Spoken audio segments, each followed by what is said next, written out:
right, we are in the third week of a series called Straight Out of Context, looking at different scriptures that we may have taken out of context over the course of our lives.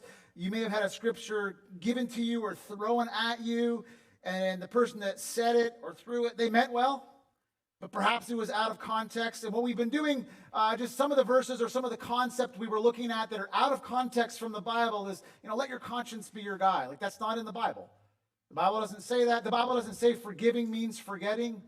And sometimes we say that in encouragement to people, like, hey, just forgive them and forget. Well, that's a lot easier said than done.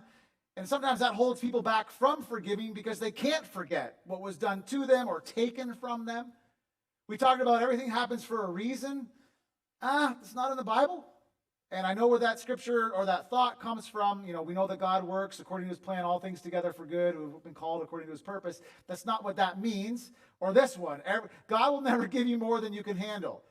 We say that in trying to help people, but if that were true, then you wouldn't need God. Like, if you never had more than you could handle, what's the need for God? And then the last one we talk a little bit about is I can do all things through Christ. So we're going to unpack this one a bit more this morning. But today what we're going to do, and I got to give the disclaimer right off the top. This message is from the Old Testament, and it's a scripture that if you're like me, you have taken out of context. For me, 44 years. That's my disclaimer. Many of us have used the scripture we're going to look at today as a mantra in our lives. And I'm going to unpack it, and I'm going to try to unpack it well, so that you don't yell at me or throw stuff at me after. Now, here's my second disclaimer. I used to be an expert in parenting and family. Gary's laughing loud at that. The reason I say used to be is because I grew up and had kids and realized that it's not as easy as you think it is sometimes. I remember Kim and I got married in 2002. In 2003, we moved to South Dakota. We were in a brand new country, still have kind of a brand new marriage, brand new church. I had a diploma, I had a degree, and I had a youth group. And I thought I was big stuff. And we had about 70, 80 kids in our youth group and have a church of about 180 people. So I thought, yes, I know how to do this. And so Mike Schultz taps me on the shoulder one day and says, hey, it's time for you to preach in the big church. And I used this opportunity to let all the parents know how to parent. I didn't have any kids. And my title was 10 Hard and Fast Surefire Rules to Raise Up Godly Kids. And a few years later, after a couple bumps in the road, a couple kids later, my next family parenting title was actually maybe just give you 7 guidelines to raise up good kids. And then you have a few more years, and for us, a few more kids, and the message becomes, let me just give you 5 suggestions to raise your kids. Gone is godly and gone is good. We're just going to raise your kids, and then a few more years, right? A few more bumps and bruises. You're like, let me just give you 3 options that might help you survive parenting, keep your marriage, and not lose your ever-loving mind.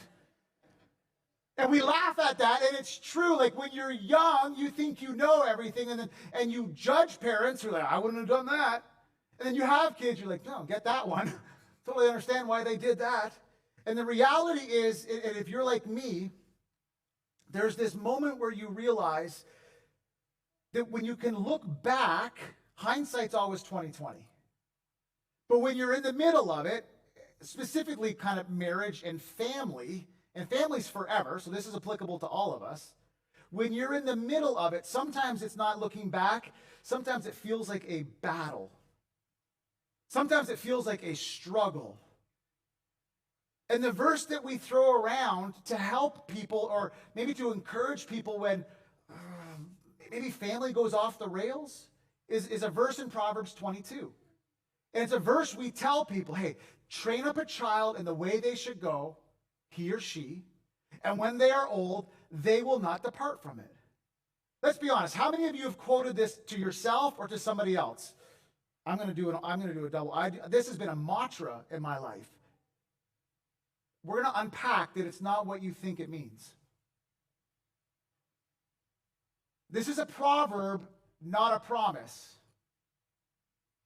And what we have to know about Proverbs, who were written by Solomon, is Proverbs are observations. They're not absolutes.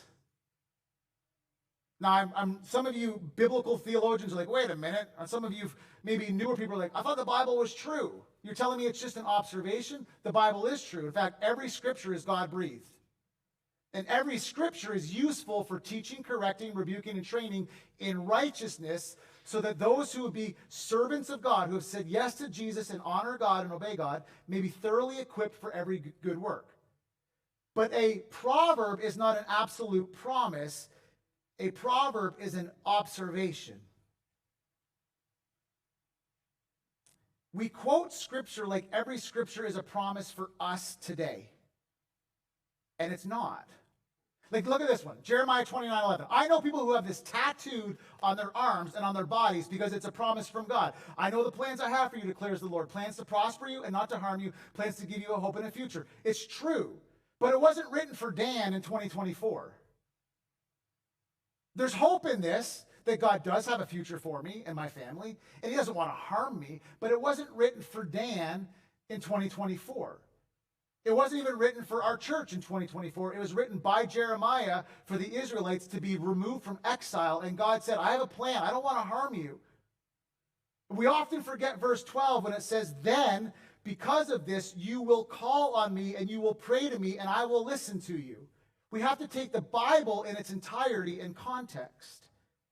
And so, yes, there are verses in the Bible that we can read and we can have hope in them, but that wasn't written to Dan today.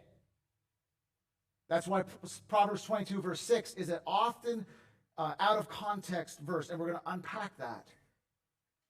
There's a whole bunch of layers to the Proverbs and to the Bible that we have to consider. It's another, like this one. We quote this one. I know I do. I can do all things through him, through Christ who gives me the strength. And we often quote this about achievement. It wasn't about achievement. It wasn't about accolades. It wasn't about kicking the field goal as the time runs out to win the game. I often, people have asked me over the years, hey, would you pray for my son or my daughter's game today, that they would win? And I'm like, no, I won't. Well, that's not nice. Well, if I pray for your team to win, I'm praying for the other team to lose. I honestly, I don't think God cares who wins or loses. I think how we play the game matters to God more than the results. But I don't pray to win or lose. I pray to have good character and integrity and good sportsmanship for people, but I don't care if they win or lose.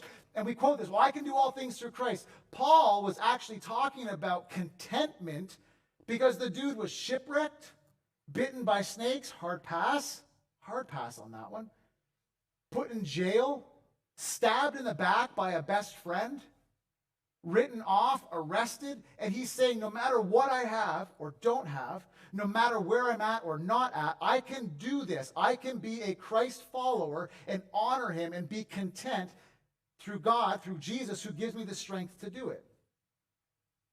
And so if you read the context of Proverbs, this verse is actually about something deeper than training a child in the way they should go and they won't depart from it. Now, I need to give you the background. Solomon wrote it. Solomon's dad was David. If you know anything about David, David is the little boy that slayed the Goliath, right? Killed the dragon and he win. And we love David. We love the story of David killing Goliath. But Solomon's dad was raised in a godly home by Jesse. In fact, you can trace Solomon all the way back to Father Abraham had many sons, right? He did have many sons and grandsons and great, all the way down to Solomon. There's a direct link. And what Solomon observes, catch this, is that if you raise your child, like my dad, in the way that they should go, when they get old, they will still have that foundation to rely on or fall back on. But what's interesting about this is David, if you know the story about David, or if you know anything about David, is he was known as a man after God's own heart, but David was a murderer as an adult. David was an adulterer as an adult. He was a luster, a coveter as an adult. He sees Bathsheba bathing, and rather than turning away, he lusts, longs for, has her, sleeps with her, impregnates her, and then has her husband killed so he can keep her for himself. This is our biblical hero, David. We love David. What Solomon observed was, if you train a child in the way they should go, Grandpa Jesse, they might make mistakes, they might fall off course, but guess what? They'll always have that foundation to come back to. This is really important for us to understand in the context of Proverbs 22:6, because we want this verse to say this. Train up a child in the way that they should go, he or she, and this guarantees that at some point along the way, even if they drift off course, they will return to their faith when they're old. We want it to say this. We quote it to say this. We hope it means this, but it doesn't. We want it to mean a child raised correctly will always produce the results that you want. A child raised in faith will always produce the results you want. A child raised in faith will always return to the Lord eventually. We want it to mean this. We quote it to mean this. We hope that it means this, but it's not what it means. Listen, I've used this verse as a mantra for all 4 of my kids. If we just train them right, eventually they'll return. But you know what? When they do, they grow up, they make their own choices. If you've got kids at home, this is for you. If you've got kids that have moved out, this is for you. Even if you don't have kids, you're still a kid yourself of a father and a mother. This is applicable for all of us. Raising up. We want it to mean one thing, and it means something different.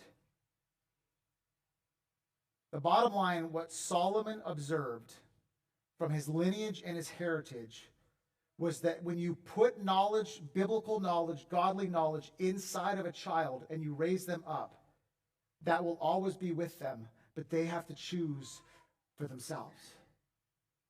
As a parent, you help set the trajectory of your child's life, but you don't have final authority of your child's life.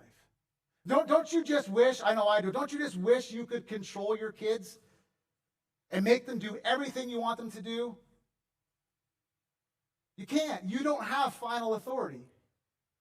And some people have expectations on the church to help raise their kids in a godly way, and we help, but we're not the final authority as a church. In fact, one of my mentors, Kevin Meyer, said this: parents are the primary spiritual influence in the life of a child. It's not the church.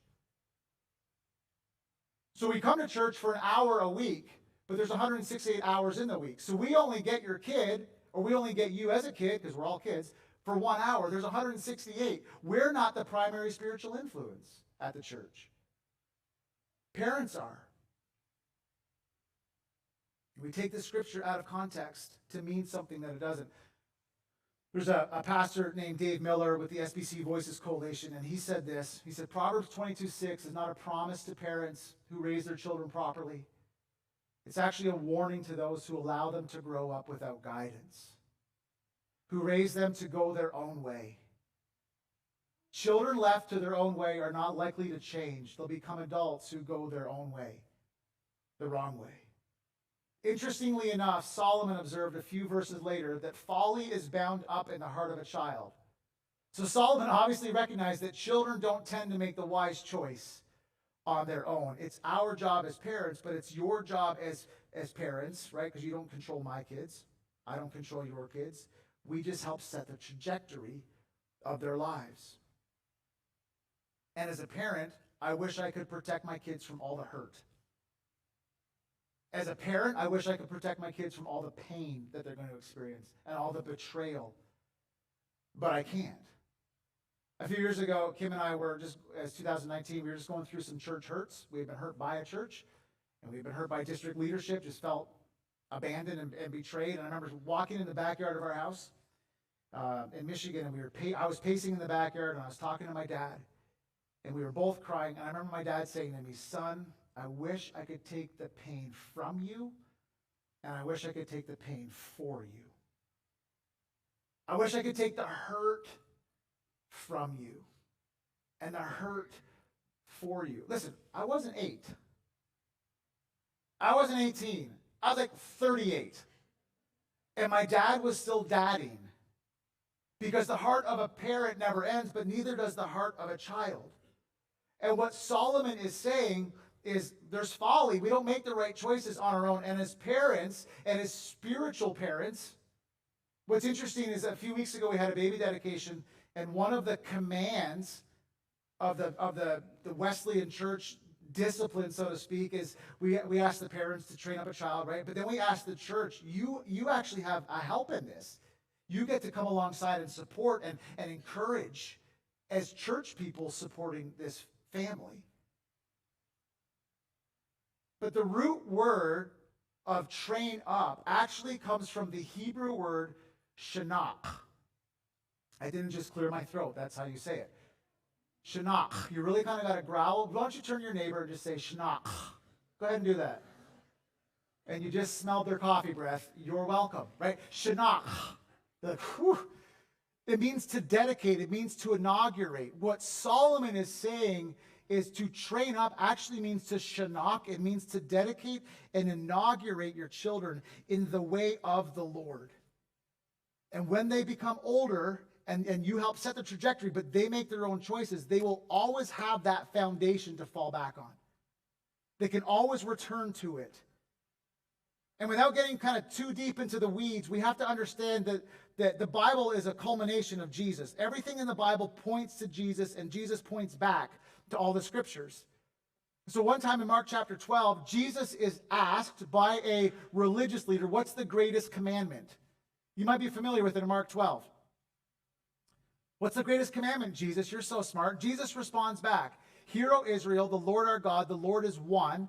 Love the Lord with all your heart, soul, mind, and strength. This is the greatest commandment. What he's saying is this is the shanach. This is how you kind of become inaugurated with, discipled by this. Remember that the Lord your God, he's one. Love him with all your heart, soul, mind, and strength. And then he continued on. He said, love your neighbor as yourself. What he's saying is we're really good as humans at loving ourselves and providing for ourselves and taking care of ourselves and protecting ourselves and spoiling ourselves.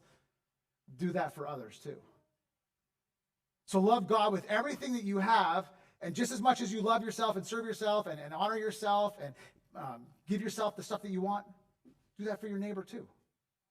But what he's doing, Jesus is doing, is he's borrowing from Moses. This is from the Old Testament. This would be something called a Shema. This is a Jewish dedication, a vow that every Israelite boy would learn. Love the Lord your God with all your heart, soul, mind, and strength. Love the Lord your God with all your heart, soul, and mind. It was a Shema. And what Jesus is doing is he's quoting back to the Old Testament to say, listen, there's meaning in this. There's purpose in this. And he's borrowing it from Moses in Deuteronomy. He says this, here are the commands, the decrees, and the laws that the Lord your God directed me to teach you to observe in the land that you are crossing the Jordan to possess, so that you, your children, and their children after them may fear the Lord your God as long as you live. And you do that by keeping the laws and the decrees and the commands that he's going to give you. And there's a result of that. You may enjoy long life. Be careful to obey the law of God so that it may go well with you, and that you may increase greatly in a land flowing with milk and honey, just as the Lord of your ancestors promised you. A difference between a promise and an observation, right? This is a promise from God. Here it is. The Lord your God. Here's your Shema. The Lord is one. Love him with everything that you have. These commandments that I'm going to give you are to be on your hearts. Impress them on your children. Shanach them. Inaugurate your children. Talk about them when you sit at home and when you walk along the road. We don't do that part very often anymore. But now we're Uber drivers. Like I'm an Uber driver, unpaid for my kids. I take them everywhere. But we're in the car, you know what I'm doing? I'm talking about God. Or we're listening to worship music. Not all the time. But we'll throw on some worship music and we'll help our kids understand God's faithfulness. When you lay down at night, Shema. Tell them about the goodness of God. When you wake up in the morning, Shema. Tell them about the goodness of God. Make symbols. Tie them on your hands. Bind them on your foreheads. Write them on your door frames, on your gates. What he's saying is leave a sticky note here and a sticky note there, and remind yourself of where you came from. Because when the Lord your God brings you into the land he swore to your fathers, Abraham, Isaac, and Jacob, it's going to be a land with large, flourishing cities that you didn't build. It's going to be houses filled with all kinds of good things that you didn't even provide. You'll have water from wells that you did not dig, and you'll have produce and crops from vineyards and olives that you didn't even plant. And you know what's going to happen? You're going to eat and you're going to be satisfied. Be very careful that you don't forget where you came from and who it came from. Be very careful not to forget the Lord. He brought you out of Egypt. He brought you out of the land of slavery. Moses is writing a promise from God. Be very careful not to forget. It's interesting. This is probably true for you as it is for me. When you have nothing, faith's instinctive. But when you have everything, faith's optional. When you can provide everything on your own for yourself and you don't need God, faith just becomes optional. It needs to be instructed. And Moses knew that. You're going to enter into a land and you're going to have stuff that you didn't even build.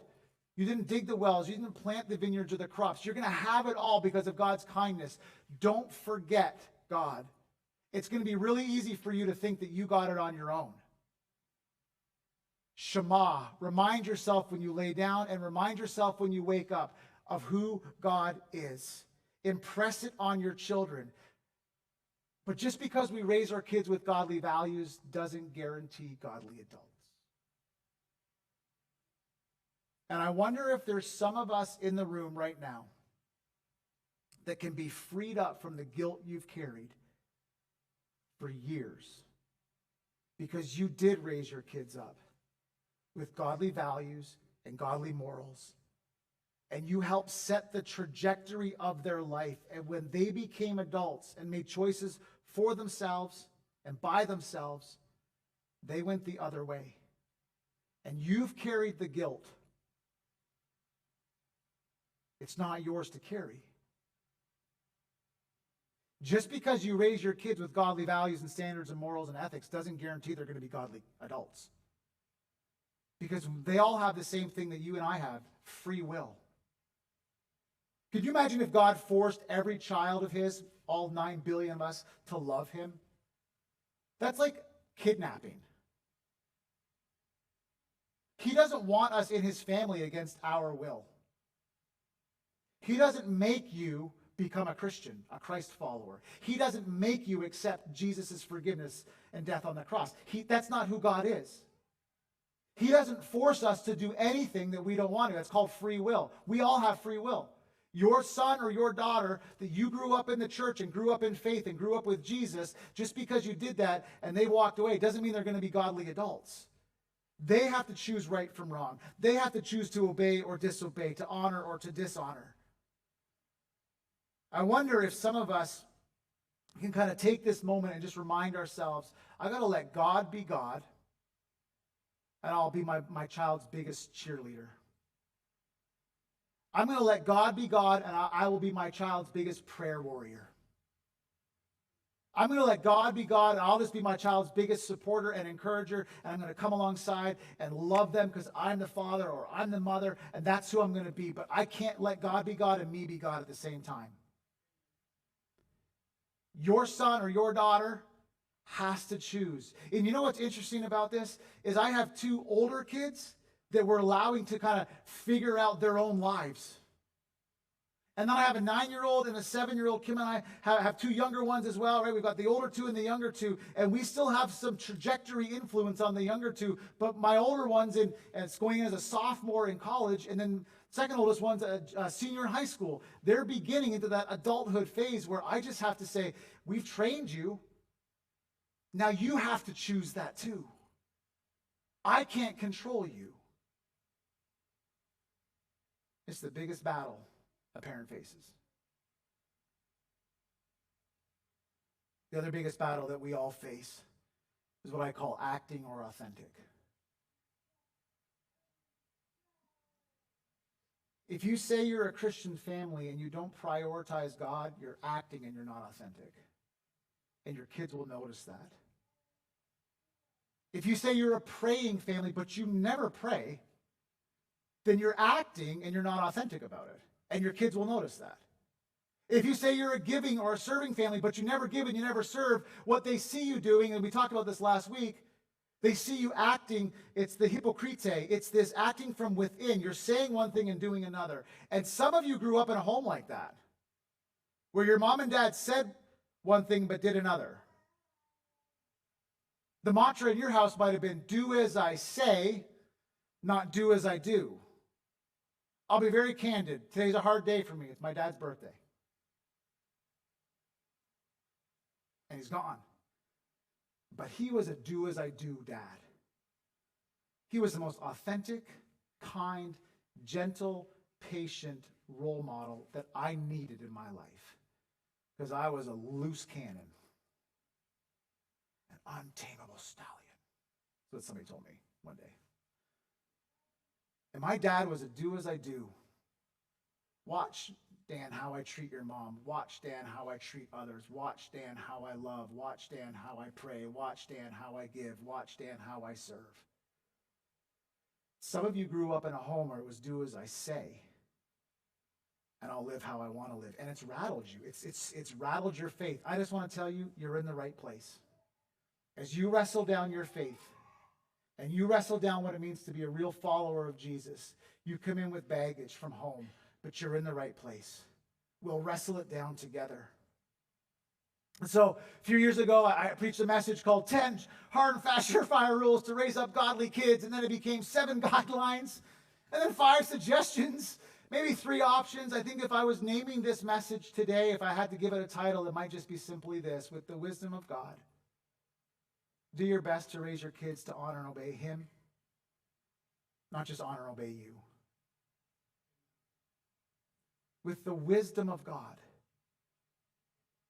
help your kids to obey him, not just you.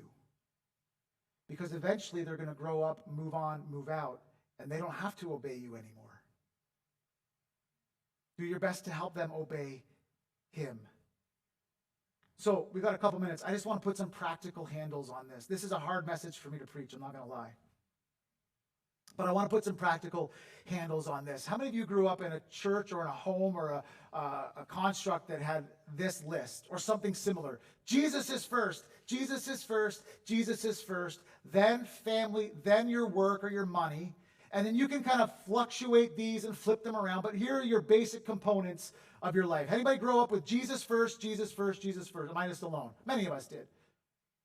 Here's the issue that I have with the list is Jesus becomes a priority and priorities become managed or shuffled or optional or adjusted. I'm going to be in your kitchen just for a moment. I'll say it with a smile so you don't get mad at me. With Jesus first, that's the priority. Jesus first is your priority, priority, priority, priority, priority. When life's pressures come, priorities can be adjusted. Priorities can be shuffled. And because of life's pressures, I don't have time for church. I don't have time for Jesus. I got to get my work on. I got to get my side hustle on. I got to grind it out every day. And all of a sudden, what we grew up with or had us raised in priority, I can adjust that. So many of us work, money, money, money. Inflation's stupid right now, crazy high. It's insane. And so we got to have more money to pay more bills. We also live in a day and age where there's a lot of self-help and a lot of self-reflection and a lot of me time. I need soul care, self-care. And that's important. But if you shuffle Jesus to the bottom, you're doing yourself and your family a disservice. I've said this before and I'll say it again, I'll stand by it. The families that prioritize sports every weekend, 52 weekends a year, you're modeling to your kids that Jesus can be managed. Is there anything wrong with going every once in a while? No, there's not. We'll do it. But we've known families that have gone 40 out of 52 weekends, they're gone. Sports are fun. I love sports. I'm a sports guy. I preach about sports. I love it. But I also have to model to my family and my kids that sports don't trump Jesus. And all of a sudden, Jesus, if there's time, is just one of the lists that we fill. So how do we right size this? Because as parents, we have to teach and encourage our children. And sometimes our children, if we're being honest, our children have to go through it the hard way. They've got to learn on their own. But as humans and as adults and as a model, this is to me what Kim and I try to model. Are we perfect at this? Absolutely not. Jesus isn't at the top of a priority list. Jesus is at the center of our lives, and everything we do flows from and to Jesus. When Jesus is at the center, it's not a priority list of things to accomplish. Your life flows through and from Jesus. So you're a bit more patient with people that you may not agree with if Jesus is at the center. If he's at the top of the list, we can shuffle him down to the bottom of the list. We're going to be impatient with people. If Jesus is at the center of my work and my career, it means everything I do, whether it's at church or out in the business world, I'm doing it for Jesus and because of Jesus, to honor Jesus. In fact, there's a scripture that says, work as though you're working for the Lord, right? So you might go to work and hate it, but guess what? You can be Jesus to people at work. Hobbies, family, health and fitness, all flow from and to and through Jesus. And what I know is this. We can teach our kids this. We can show our kids this. But at some point, our kids have to choose this. It's like telling the child, well, I've got a couple of them, hey, the stove's on. Don't touch the stove. The stove is hot. And if you touch the stove, you're going to get burned. I've got one that'll be like, I don't want to touch that. I got one that'll be like, well, how hot is it? Right? That was me. That was me and my brother. My parents could say the same thing, and I'm like, you're not going to touch it. I'll touch it for us. I had to learn the hard way almost every step of the way. I'm a few tomatoes short of a thick sauce. Like, that's just who I am, okay? You have to understand that. You can use that later, Charlie. Go ahead. Jesus, center. Some of us learn that. Some of us have to go through it the hard way. But the bottom line is really important for us to understand. Proverbs 22:6 is not a guarantee that your child will always return to the faith. It's an observation that Solomon made watching his dad and his granddad go, wait a minute, if you're raised with godly values, they can't be removed from you. They'll always be there. That foundation can always be used and called upon. Moses finishes up his section to the Israelites and to the people. He says, in the future, listen, because your son is going to ask you, your daughter's going to ask you, why do we do this? Like, what is the meaning of all the stipulations, the decrees, and the laws that the Lord our God commanded you? Dad, grandpa, great-grandpa, why do we do this? Tell your children. Shanach them. Let them remember. At one point, we were slaves of Pharaoh in Egypt. But the Lord brought us out. Can I just tell you, at one point, you were a slave to sin. But if you've said yes to Jesus and accepted the forgiveness of Jesus, you've been brought out of that. You were, and now you are free. Remember it. We were slaves of Pharaoh, but the Lord brought us out of Egypt with a mighty hand. Before our eyes, the Lord sent signs and wonders, great and terrible, on Egypt and Pharaoh and his whole household. And he brought us out from there to bring us into the land that he promised us. And this is what God did. He commanded us to obey the decrees, to fear the Lord our God, so that we will prosper and be kept alive. If, here's your free will, you have to choose it. If we are careful to obey this law that the Lord gave us, that's our righteousness. Obedience to Jesus is your righteousness. It's not any of the 613 rules and regulations that we had in the Old and New Testament. Jesus came to abolish those. Obedience is your righteousness. Our responsibility as people, and we're talking about parenting a little bit today, and a scripture we take out of context, all of us, our response, our responsibility, all it is obedience. It's a yes to Jesus. It's like Nolan and Olin saying, yes, I'm going, Owen's like, yeah, I'm going to go public with my faith. Nolan, I'm going public with my faith. I'm obedient to that. When you have nothing, faith is optional or instinctive. But when you have everything like we do today, we have everything we want. Let's just be honest. We do. We live well. You might not have everything you want, but you have everything you need and then some. People have storage units to hold their extra stuff. We have what we need and want. But when that happens, you know what happens? Faith just becomes optional. I don't need God. And our job is to instruct faith. Be careful to obey the law that God gave us. That's our righteousness. And so we're going to close today as we've closed the last couple weeks. When your circumstances are not what you would choose for yourself, remember this. God is sovereign, and God's in control, and God is the author of what's good. And I want to pause, and I want to end this with a question to parents. Maybe parents of adult kids. If the circumstances that you find your children in right now are not what you would choose for yourself for them, I want you to remember that God is sovereign. And He's in control, not you. And God is the author of what's good.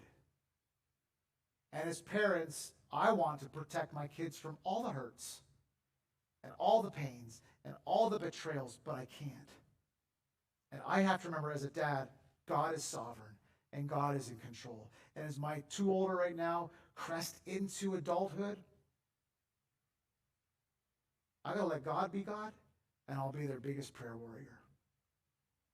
I'll be their biggest cheerleader. I'll be their biggest encourager. But I'm not their God. And maybe some of us in the room have tried to be God of our adult children. And you need to let go and let God be God, because He's in control and He gets to define what's good, not you.